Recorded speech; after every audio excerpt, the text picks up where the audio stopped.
मैंने देखा है एक स्टार्टअप के आइडिया को लेके ना लोग बहुत ज्यादा ओवरथिंक करते हैं कि किसी दिन हमें ना एकदम आइडिया बस ऐसे क्लिक कर जाएगा, कोई ना हमें आके आइडिया बता देगा, हम ना एकदम न्यू यूनिक आइडिया पे काम करेंगे। ऐसा ना कुछ नहीं होता। Hi, I am Sparsh and I run a D2C brand called Gobriyo nuts and welcome to building your startup series, जहां पे मैं आपको 6 एपिसोड्स में एक स्टार्टअप के बारे में हर चीज समझाऊंगा ताकि आप कॉन्फिडेंटली लॉन्च कर पाओ अपना खुद का स्टार्टअप। आज स्टार्ट करते हैं स्टेप 1 से, फाइंडिंग योर स्टार्टअप आइडिया। ये ऑब्वियसली फर्स्ट स्टेप होता है जिसके बिना कुछ भी पॉसिबल नहीं है। मेजॉरिटी लोगों को ये पता ही नहीं है, बट एक स्टार्टअप आइडिया ढूंढना भी एक फ्रेमवर्क होता है विद फिक्स स्टेप्स। इसके अलावा काफी लोगों को ये भी डाउट रहता है कि यार स्टार्टअप आइडिया तो एकदम न्यू, एकदम ओरिजिनल होना चाहिए, कहां से लाए ओरिजिनल आइडिया वगैरह वगैरह। बट डोंट वरी, इस वीडियो में आपको एक स्टार्टअप आइडिया के बारे में हर चीज पता लग जाएगी and by the end of this video you will have a ready startup idea to work on. पूरी वीडियो में नोट जरूर लेते रहना। On that note let's dive in, पर उससे पहले चैनल को सब्सक्राइब कर लेना if you are new here. सबसे पहले बात करते हैं the myth of unique idea की। ये सबसे बड़ा मिथ है स्टार्टअप वर्ल्ड में, जो स्टार्ट करने से पहले ना हर किसी को लगता है, मुझे भी लगता था कि यार अगर मेरा आइडिया यूनिक और एकदम ओरिजिनल नहीं हुआ ना तो स्टार्टअप वर्क नहीं करेगा। Not true. इंडिया के सबसे सक्सेसफुल स्टार्टअप्स को देखो।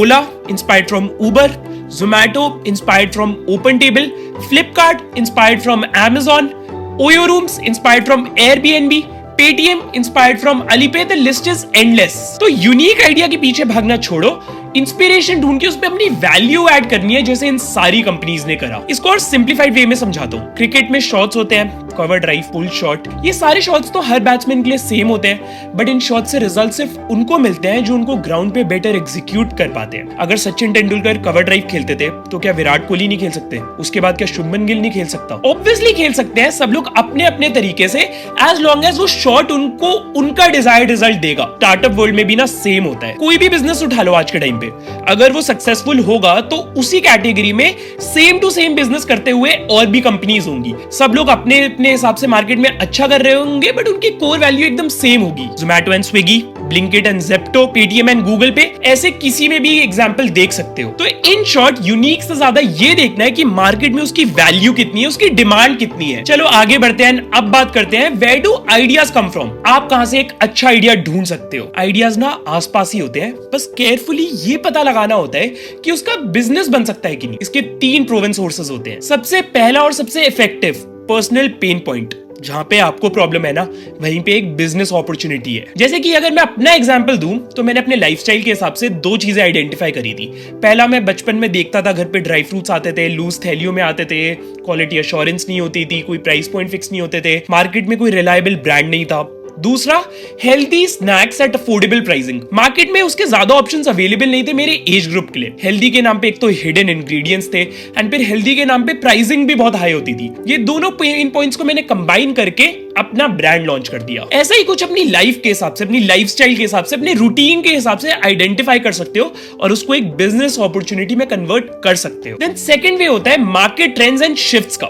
आइडेंटिफाई करो कि मार्केट में अभी कौन सा चेंज आ रहा है एंड उसमें क्या बिजनेस अपॉर्चुनिटी ओरिजिनेट हो रही है। जैसे कि थोड़े एग्जांपल से समझो इसे। 2010s में जब स्मार्टफोन्स ग्रो कर रहे थे, चीप इंटरनेट एक्सेसिबल हो रहा था, लाइफस्टाइल बिजी होना स्टार्ट हो रहा था, तब जाके जोमैटो एंड स्विगी जैसे एप्स की नीड आने लगी। फिर 2017 में जब इंडिया कैश से कैशलेस में मूव करने लगा, यूपीआई लॉन्च हुआ, तब जाके पेटीएम, गूगल पे, फोन पे, भारत पे, ये सारे एप्स लॉन्च हुए। देन 2020s में स्पेशली कोविड के बाद पूरी दुनिया हेल्थ एंड वेलनेस की तरफ मूव करने लग गई। Health products, healthy products, wellness products, इन सब की डिमांड बढ़ने लग गई और इसके स्टार्टअप्स लॉन्च होने लग गए। देन एक और बहुत अननोटिसेबल ट्रेंड आया 2023 से मेजरली, वो था ऑफलाइन एक्सपीरियंसेस का। Malls, movies, concerts, fests, comedy shows, इन सब की डिमांड बढ़ने लग गई। तो ये सारे इवेंट्स क्यूरेट करने वाली एजेंसीज बढ़ने लग गई। ऐसे और अनगिनत ट्रेंड शिफ्ट्स आए हैं मार्केट में, जिसके बेसिस पे स्टार्टअप्स लॉन्च होते रहे हैं। तो ऐसा कोई मार्केट ट्रेंड शिफ्ट आइडेंटिफाई करके उसमें एक बिजनेस अपॉर्चुनिटी ढूंढ सकते हो। फिर है third way and the most common way, copy and localise. इसकी बात हमने स्टार्टिंग में भी करी थी कि यूनिक आइडिया के पीछे नहीं भागना, हाँ, बट एग्जैक्ट कॉपी नहीं करना। इंस्पिरेशन लेके उसको अपने लोकल मार्केट के हिसाब से अडेप्ट करना है। सबसे बेसिक एग्जांपल दूं तो ओला ने देखा उबर को वेस्ट में एंड लगा कि इंडिया में भी इसकी नीड है, पर इंडियन कस्टमर ना बहुत ज्यादा कैश सेंट्रिक है, मतलब उन्हें सर्विस के बाद पैसे देने की आदत है। तो उन्होंने उबर से इंस्पिरेशन ली, ओला को इंडिया में लॉन्च करा with cash payments. Majority successful startups ने यही करा है। इसको ऐसे समझो कि अमिताभ बच्चन ने डॉन मूवी बनाई 90s में, फिर शाहरुख खान ने 2000s में उसको अडेप्ट करके उसमें थोड़े चेंजेस करके, मसाला ऐड करके, उस टाइम के हिसाब से और थोड़े से रेलेवेंट चेंजेस करके न्यू डॉन बनाई। वही करना है बस। हाँ, बट ये ध्यान रखना है कि शाहरुख खान की डॉन को अडेप्ट करके रणवीर सिंह की डॉन बनाने की कोशिश नहीं करनी जबरदस्ती, मतलब कॉपी एंड लोकलाइज को फोर्स नहीं करना। मार्केट में डिमांड होनी चाहिए, नीड होनी चाहिए, मार्केट स्पेस होनी चाहिए। ये सब आगे वाले पॉइंट्स में समझ जाओगे। तो ये थे 3 मेन वेज जिससे आप आइडिया ढूंढ सकते हो। कमेंट्स में बताना जरूर कि आपके लिए क्या वर्क करा। अब आगे आ जाओ एंड बात करते हैं how to brainstorm your idea. पिछले 3 वेज यूज करके एक मोटा मोटा ब्रॉड स्पेक्ट्रम में आइडिया तो ढूंढ लिया, बट अब उसे कट डाउन करना है ब्रेनस्टॉर्म करके। इसके लिए यूज करेंगे 3C method. Customer, category, change. Customer मतलब आपके आसपास लोगों को किस चीज की नीड है, वो किस चीज के बारे में कंप्लेन कर रहे हैं। ऐसा नहीं होना चाहिए कि आइडिया सिर्फ आपके पर्सनल प्रॉब्लम के ऊपर है, उसकी एक वाइड स्पेक्ट्रम में मार्केट एग्जिस्ट करनी चाहिए। देन कैटेगरी, अपने इंटरेस्ट की कैटेगरी के बारे में सोचना बहुत इंपॉर्टेंट है। फूड, एडटेक, फैशन, एजुकेशन, कौन सी इंडस्ट्री, कौन सी कैटेगरी में इंटरेस्ट है आपको। अगर इंटरेस्ट नहीं होगा तो पैशन नहीं डेवलप होगा, पैशन नहीं डेवलप होगा तो बिजनेस नहीं कर पाओगे। मेरा इंटरेस्ट था एक D2C ब्रांड लॉन्च करने में इन food and wellness space, and I was really passionate about growing a business. मैंने दोनों को कंबाइन करके अपनी कैटेगरी ढूंढी। Third, change. ये आइडेंटिफाई करो कि क्या न्यू टेक्नोलॉजी, क्या न्यू ट्रेंड, क्या न्यू हैबिट आई है जो पुरानी को रिप्लेस कर रही है, जिसको आप अपने आइडिया से एड्रेस करोगे। जैसे मैंने एग्जांपल दिया डॉन का, फ्रॉम अमिताभ टू शाहरुख, जैसे उन्होंने नेसेसरी चेंजेस किए टाइम एंड एरा के हिसाब से, बस वही करना है। यहाँ पे पॉज लेके अपने 3C के बारे में जरूर सोचना। अब आ जाओ सबसे इंपॉर्टेंट स्टेप पे, how to validate your idea. Idea ढूंढ लिया, ब्रेनस्टॉर्म कर लिया, पर लॉन्च करने से पहले ना ये आइडेंटिफाई करना बहुत जरूरी होता है कि मार्केट में उसकी डिमांड है या नहीं, लोग उसके लिए पे करेंगे या नहीं, एंड ऐसी और सारी चीजें। इसको करने के 4 स्टेप्स हैं। First, talk to people. At least 50-100 लोगों से बात करो एंड आइडेंटिफाई करो कि उनकी बिगेस्ट प्रॉब्लम क्या है, अगर कोई है उस फील्ड ऑफ एरिया में जिसमें आपने आइडिया सोचा है। ये लोग आपके फ्रेंड्स, फैमिली मेंबर्स, एक्वेंटेंसेस, कोई भी हो सकते हैं, बस सारे आंसर्स रियल एंड ऑनेस्ट होने चाहिए, नहीं तो ये पूरी एक्सरसाइज वेस्ट हो जाएगी। ऐसे करने से एक जनरल ट्रेंड समझ जाओगे कि लोगों को एक्चुअली किस चीज की नीड है, एंड वही मेन होता है। Second, search volume check. Basically online ये चेक करना है कि उस आइडिया से रिलेटेड, उस फील्ड से रिलेटेड, उस एरिया से रिलेटेड, उस प्रोडक्ट से रिलेटेड ऑनलाइन कितने लोग सर्च कर रहे हैं। सबसे अच्छा टूल इसके लिए होता है गूगल कीवर्ड प्लानर। सारे ब्रांड्स उसी को यूज करते हैं एंड उससे आपको एग्जैक्टली पता लग जाएगा कि आपके आइडिया की कितनी डिमांड है। Then third is MVP testing, minimum viable product, MVP। Basically आपके प्रोडक्ट का, आपके आइडिया का एक सिंपलेस्ट फॉर्म जिसमें कुछ भी फैंसी ना हो, बट आपके आइडिया का कोर वैल्यू डिलीवर हो रहा हो। MVP टेस्टिंग की बात हम डिटेल में एपिसोड 3 में करेंगे, तो अभी इस पे ज्यादा ओवरथिंक मत करना और आगे बढ़ना। देन फोर्थ एंड सबसे इंपॉर्टेंट होता है कंपटीशन एनालिसिस।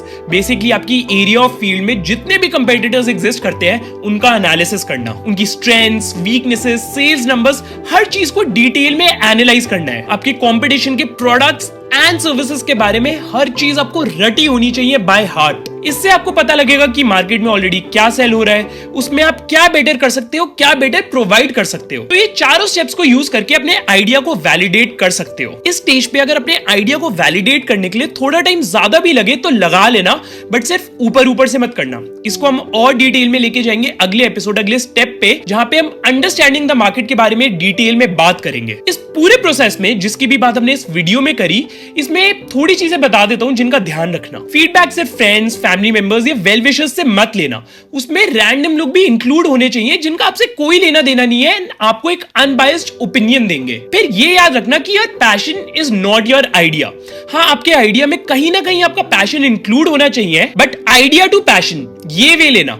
रिवर्स में मत सोचना कि मेरा तो पैशन ये है, अब इस पे आइडिया ढूंढते हैं। बिकॉज मार्केट एनालिसिस करना होता है, डिमांड चेक करनी होती है, आइडिया वैलिडेट करना होता है, तब जाके कोई भी आइडिया वर्केबल बनता है। जैसे कि ड्राई फ्रूट्स बेचना मेरा पैशन नहीं था, बट बिजनेस ग्रो करना था, लीडरशिप थी, मार्केटिंग थी, सेल्स थी, तो इन सबको मैंने अपने आइडिया में इनकॉर्पोरेट कर दिया एंड अल्टीमेटली फिर ड्राई फ्रूट बेचना मेरा पैशन बन गया। फिर मोटिवेशन और वैलिडेशन की वेट मत करना, कहां से आएगी खुद सोचो। मोटिवेशन सिर्फ अंदर से आती है, बाहर से नहीं आएगी। और वैलिडेशन तो भूल जाओ, कोई नहीं वैलिडेट करेगा एक स्टार्टअप में। तो इन दोनों से आगे बढ़ो। देन सबसे ज्यादा जरूरी इन सारे स्टेप्स के लिए waiting for the right time. हाँ, पंडित जी जब तक मुहूर्त नहीं निकालेंगे तब तक मैं आइडिया नहीं ढूंढूंगा, उसे वैलिडेट नहीं करूंगा, आगे नहीं बढ़ूंगा। स्टार्ट टुडे, बस इतना ही कहूंगा। तो ये था पूरा एंड टू एंड कैसे आपको एक रेडी आइडिया मिलेगा टू लॉन्च अ स्टार्टअप। इस पूरे प्रोसेस में मैं आपको रेकमेंड करूंगा कि एक एक स्टेप करके चलना, एक स्टेप कंप्लीट करना और फिर अगले स्टेप पे मूव करना, उस स्टेप को वापस आके दोबारा देखना। तो अब लग जाओ अपने स्टार्टअप के आइडिया को ढूंढने में। इस सीरीज के नेक्स्ट एपिसोड में मैं आपको बताऊंगा about understanding the market and building the right founder mindset. कुछ छूट गया हो या और कुछ जानना हो तो कमेंट्स में बता देना। दिस इज स्पर्श Goyal, not perfect, just honest. Thank you for your time and I'll see you around.